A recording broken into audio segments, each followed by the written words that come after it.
Alors pourquoi l'augmentation des données non structurées?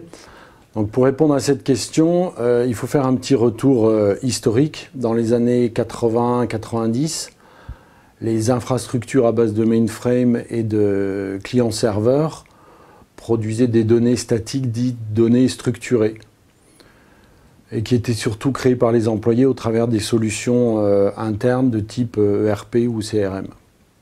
Avec les années 2000, on assiste à l'avènement du cloud et du web, qui entraîne la création d'un nouveau type de données, dites données non structurées. Et en fait, ces données sont créées par les employés, mais aussi par les prospects, les clients, les internautes, à travers tous les nouveaux outils mobiles, les réseaux sociaux au sens large.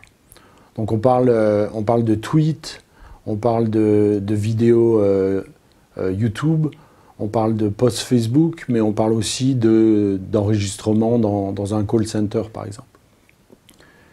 Et d'après les analystes, aujourd'hui, 80% des données générées sont des données dites non structurées, qui ont des caractéristiques communes très importantes. 1, la taille des fichiers, on parle de mégaoctets, voire de gigaoctets. 2, on parle de fichiers qui sont la plupart du temps incompressibles, donc qui nécessitent beaucoup de stockage. Et 3, on parle de données qui vont doubler a priori tous les 2 mois, donc une très très forte croissance. Donc on peut dire que si le big data était un iceberg, les données non structurées seraient la partie immergée. Et en fait, pour rester compétitives, les entreprises aujourd'hui doivent mettre en place des nouvelles solutions qui vont leur permettre non seulement de stocker, mais aussi d'analyser ces données non structurées, car c'est cette analyse qui va créer de la valeur pour l'entreprise. En gros, on parle de 2 types d'applications innovantes. Le premier type, c'est ce qu'on appelle les Customer Facing Applications.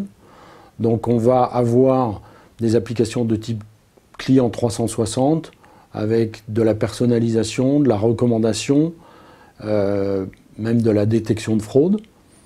Le deuxième type d'applications sont des applications plutôt internes qui vont être en mesure d'apporter une amélioration des process à travers tout ce qui est supply chain, logistique, toutes les applications qui vont permettre d'utiliser l'IoT par exemple comme socle technologique.